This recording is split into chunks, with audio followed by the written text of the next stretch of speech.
There have been a lot of great male stables in wrestling. Hell, we could spend all day listing off even the most modern factions here. We're talking about names like the Bloodline and the Judgment Day. But what about the ladies? Haven't they had their fair share of great stables over the years too? Why, yes they have, and it's those groups we're going to be taking a look at right now, starting with Team PCB.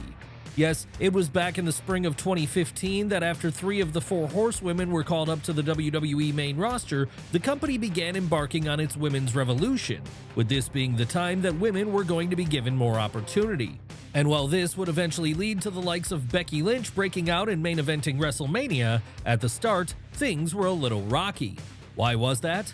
Well, because during those early months, WWE decided to go with something of a gang wars storyline between the ladies by splitting them off into various factions which met with mixed results. Of the ones that arguably worked out the best though, you could put Team PCB at the top of that list. And the reason for this was because Team PCB would be made up of Paige, Charlotte Flair, and Becky Lynch. And all these women have impressive resumes, and Paige was in many ways the godmother of the women's revolution in WWE, with it being her early work down in NXT which arguably kickstarted the whole thing. And when it comes to her 2 stablemates, well, they would reach such heights they'd end up becoming 2/3 of the first ever women's WrestleMania main event. So to have them all in one stable then was always going to be a recipe for success. And that success would include Charlotte becoming Divas Champion for the first time while a member of the group. Yes, this trio did a lot during their brief time together. Unfortunately though, that time would come to an end in the autumn of that same year, as it was then that Paige, in an act of jealousy over their success, decided to turn heel on her partners and begin a blood feud with them. But Team PCB wouldn't be the only memorable trio which would come out of that early era of the WWE Women's Revolution. No, at the exact same time as they were forming, another group were doing the same, and they were one that would go by the name of Team Bad. Who were Team Bad? Well, they were also a trio, one made up of Sasha Banks, Naomi, and Tamina. That's right, there would only be one horsewoman on display here, but that didn't make them any less special, because while she may not have been a part of that legendary quartet, Naomi could also hold her own as well. And with the daughter of Superfly Jimmy Snuka being added to the mix to serve as the enforcer then, it all added up to a great stable, one which were, like Team PCB, able to use their brief time together to great success by running rampant over the women's division in WWE. That said, like with Team PCB, the trio of Sasha, Naomi, and Tamina wouldn't be a long-lived one. No, by the time 2016 came around, this group would also be dissolved, though it would have a comeback of sorts a few years later in 2022, as it was then that, while they weren't going by the moniker of Team Bad anymore, Banks and Naomi would reform as a duo and go on to become WWE Women's Tag Team Champions together. Sadly though, this run would also end abruptly when both women walked out of the company. And with the boss now a member of the AEW roster and Tamina all but retired, it seems unlikely we'll be getting any of the 3 reforming again anytime soon. One group modern-day fans can still enjoy though is the one which has dominated SmackDown and Raw throughout the 2020s. That's right, it's time to talk about Damage Control. Of course, back when Damage Control first formed, they were not in the same incarnation they were today. No, back in 2022, they were made up of Bayley, Io Sky, and Dakota Kai. And when those 3 women were all on the same page, they were quickly able to make waves on the SmackDown roster, as within a matter of mere months, they were already pretty much running the women's division there. And we mean that when we say it, because while it took Bayley a little while to win gold of her own, it didn't take long for Io Sky and Dakota Kai to become women's tag team champions. That said, as time went on though, things began to change within the heel group, and this became even more pronounced when new members were added in the form of Kairi Sane and Asuka. Why did this change the dynamic so much? Well, because it led to Io asserting more power over things, something which made Bayley feel like she was slowly being usurped. Sure, some might have brushed this off as paranoia on her part at first, but over time her doubts were proven to be correct, as after winning the 2024 Royal Rumble, the role model would be booted from the stable, with this causing her to enter into a WrestleMania 40 WWE Women's World Title feud against the Genius of the Sky, where she was finally able to become a champion again herself. As for what Damage Control would do after this, well, they'd turn face.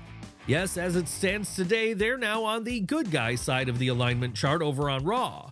And while they no longer have any gold around their waists, we don't see them stopping anytime soon.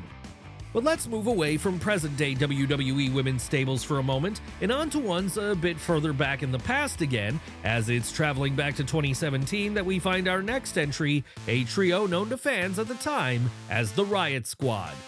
That's right, it might seem like a long time ago now, but there was a point not that long ago when Liv Morgan was not one of the top acts in the WWE women's division.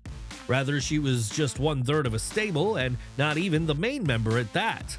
No, she was very much playing second fiddle to the group's namesake, Ruby Riot. And as for the third member, Sarah Logan, well, she'd also be in a backup role. Not that this was something the trio were unhappy with, of course. No, they all seemed very happy to fulfill their roles, as in doing so, they were able to make the Riot Squad a dominating force on the SmackDown women's division for a while. Seriously, it didn't matter who they went up against, whether it be Charlotte Flair, Becky Lynch, Naomi, or anyone else. Whenever this group of heels were around, you could guarantee they were going to get theirs before the end of the night.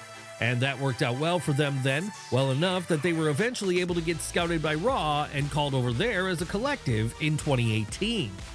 Sadly though, this would also mark the beginning of the end for the Riot Squad because, while things might have started out strong for them there, what with them feuding with the likes of Sasha Banks and Bayley, by the time 2019 came around, the group would be all but disbanded when Ruby Riot suffered an injury.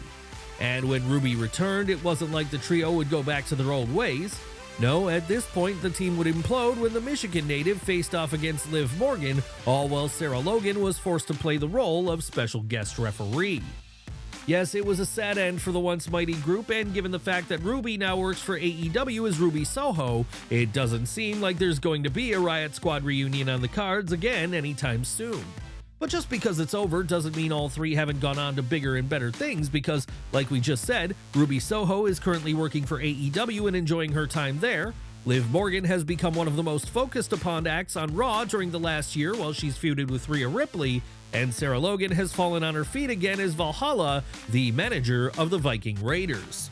So let's leave the Riot Squad behind for now and look to that other heel women's group who briefly made life a living hell for Charlotte Flair back during 2017 SmackDown. Who are we talking about here? Why, the Welcoming Committee, of course. No, the Welcoming Committee might not be a name which jumps out as much as the Riot Squad or Damage Control when it comes to well-known female stables in WWE. Not because they didn't do plenty while they were around, of course. No, it was more because they were only around for a very brief window of time. It all started in 2017 when Charlotte Flair was drafted over to the SmackDown roster. At that point, before she found herself in the crosshairs of Ruby Riot and friends, she'd first find herself dealing with a collective of heels who wanted to welcome her to the show in the only way they knew how, with violence. Who were the women who made up this collective?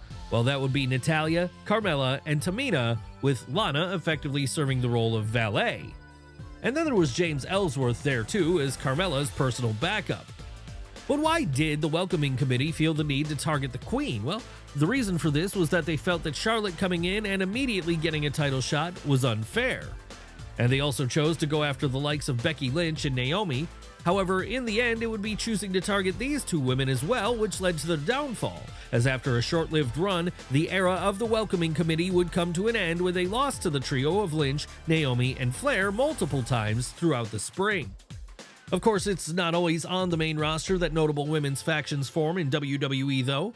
No, sometimes we've had similar things happen down in developmental too. In fact, it was back in 2021 that one of these first presented themselves when Toxic Attraction took over the women's division in NXT for a while. And this one was a big deal at the time because it was very representative of the new direction NXT was going in as it moved away from the black and gold era and on to the 2.0 era. Yes, this group featured a trio of women with Gigi Dolan, Jacy Jayne, and Mandy Rose being people WWE were looking to do big things in the future. And very quickly, the women's division started to revolve around them. Hell, it wouldn't be long after she arrived on the developmental show as part of her excursion from the main roster that Mandy Rose would become NXT Women's Champion. And as for Dolan and Jane, well, they'd be no slouches when it came to winning gold either, as during the time the group was together, they'd become NXT Women's Tag Team Champions on 2 separate occasions. Sadly though, this one would come to an untimely end when, in December of 2022, Mandy was fired from the promotion. And while the other 2 members of Toxic Attraction would continue for a little while after that, soon they'd come to blows too, ending the stable once and for all. But they wouldn't be the only heel stable of women NXT had during the 2.0 era. No, in recent times, another trio has made their presence felt in Florida, with that one being Fatal Influence. Who are Fatal Influence?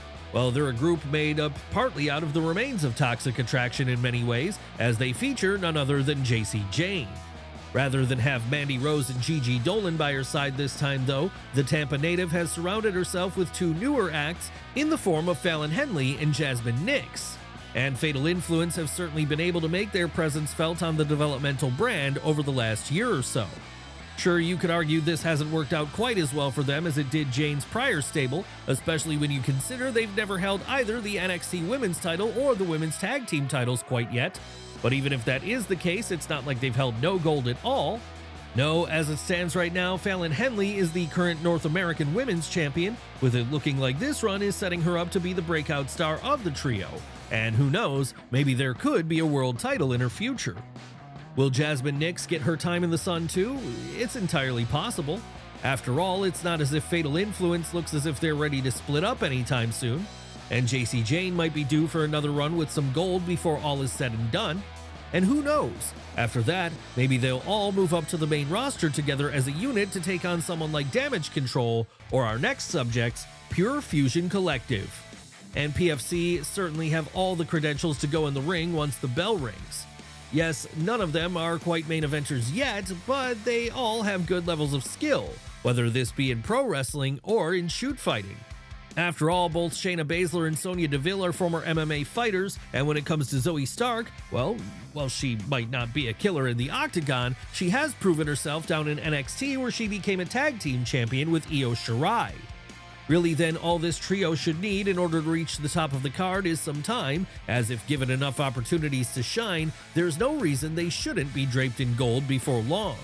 In the meantime though, the PFC are going to have to continue working their way up the ranks by battling it out with the likes of the Unholy Union and Damage Control, building up wins each time they do until the point comes when they can no longer be denied.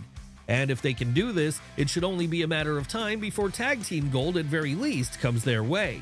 But then Sonya Deville should be all too aware about what it takes to be a part of a successful all-women's stable in WWE.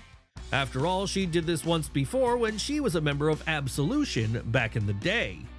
Now, Absolution is another one you might not remember right away because they weren't around for too long, but for the brief period they were an act over on the Raw brand in late 2017 and early 2018, they'd certainly made an impact. So how did this one come about then? Well, it all began when, in November of the prior year, after having spent a significant period on the shelf with an injury, Paige made her grand return to WWE, and this time, she wasn't coming alone. Not that she'd have her previous stablemates of Becky Lynch and Charlotte Flair with her here. No, both of those women had moved on to other things by then. So instead, the Norwich native would bring Mandy Rose and Sonya Deville on board, and with the three of them now a united front, they'd set about making Monday nights their personal playground as they went after the likes of Sasha Banks, Bayley, and Mickie James. Unfortunately though, any momentum Absolution were able to build would be destroyed by the time the summer of 2018 came around, as that was when a neck injury suffered during a live show match forced Paige into temporary retirement, with this being the last time she'd ever be featured in an in-ring capacity while employed by WWE. Still, at least it wasn't the complete end of Absolution when this happened. No, the group would continue in a way, just this time with 2 members instead of 3.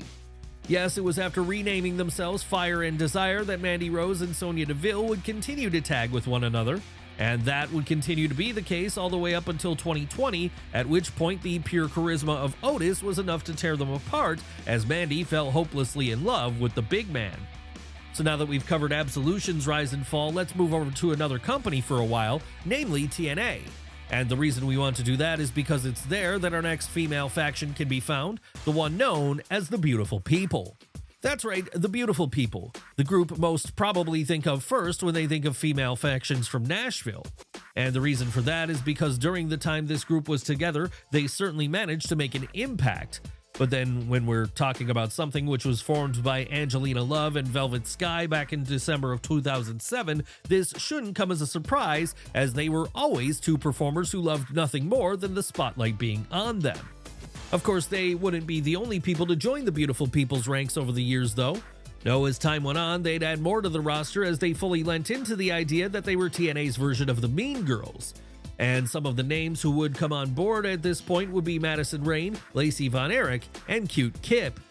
That's right, Daddy Ass himself, Billy Gunn, would become a member of the Beautiful People for a while, playing the role of valet.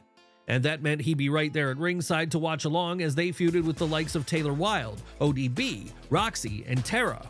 Would the heel group find much success in these bouts? Of course they would. In fact, during their run, together they'd hold the Knockouts Tag Team Championships on 2 separate occasions, all while members Angelina Love and Madison Rayne were holding the Knockouts World title on 6 separate occasions between them. As you can probably guess, though, over time, the run of the Beautiful People would fizzle out as members left, feuded with the group, returned again, and that was why by the time 2016 came around, the once mighty stable would be calling it a day once and for all. But while this might have seemed like a big loss for the TNA women's division, it wasn't like this was the last notable female-led faction that the company would have. No, during the Beautiful People's final days, in fact, they'd get to feud with a group who would in many ways pick up the mantle from them, the Dollhouse. Who were the Dollhouse? Well, they were a group made up of Taryn Terrell, Marty Bell, Rebel, and Jade, aka Mia Yim, and they formed in the summer of 2015 with the intention of becoming the new top heel faction in TNA. How would this go for them? Pretty well. Yes, after making short work of early opponents such as Awesome Kong, Christy Hemme, and Laura Dennis, it wouldn't be long before this group were finding themselves in the orbit of the then top dogs of the division, the Beautiful People. So given this was around the time the Beautiful People disbanded once and for all, the Dollhouse would come out of the feud which followed on top. And that left the whole women's division down in Nashville open for them to take what they wanted from.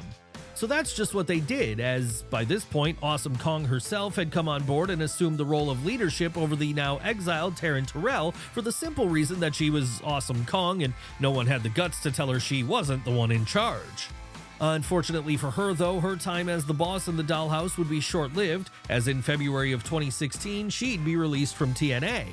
So because of that, the heel group, which was now made up of Bell, Yim, and Rebel, was left rudderless. And this would all contribute toward them fully collapsing a few months later and breaking up completely. Still, even if the era of the Dollhouse had come to an early end, it didn't mean their members wouldn't be able to parlay the work they did here onto bigger and better things for themselves. Hell, in the years which followed, 2 of their former members, Awesome Kong and Rebel, would go on to get jobs with AEW, and Mia Yim would join WWE, the place she still works to this day as Mi Chin. So while the Dollhouse was relatively short-lived, its legacy still lives on to this day. And that, in many ways, is the true mark of a successful stable.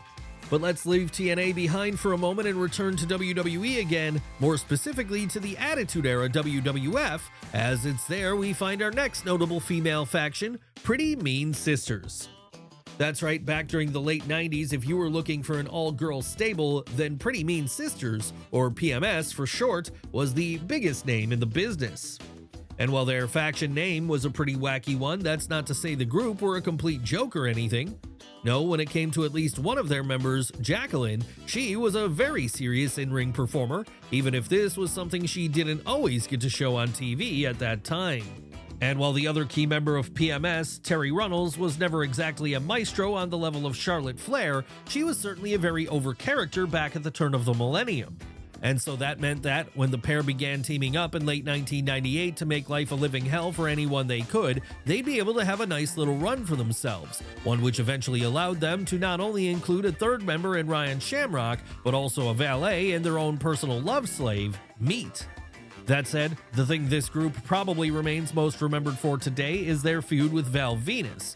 You know the one. It was the time Terry claimed that Val was the father of her unborn child, only for Val to then counter this accusation by saying it couldn't be his kid, as he'd had a vasectomy. And the Val Venus saga, combined with Terry deciding to exhaust Meat prior to his matches by spending too much time with him, soon led to frustration developing between her and Jacqueline. And in the end, that was what caused the Pretty Mean Sisters to break up for good. What would each woman do after this? Well, Ryan Shamrock would pretty much be gone. Terry Runnels would remain an on-screen character with WWE for a few more years.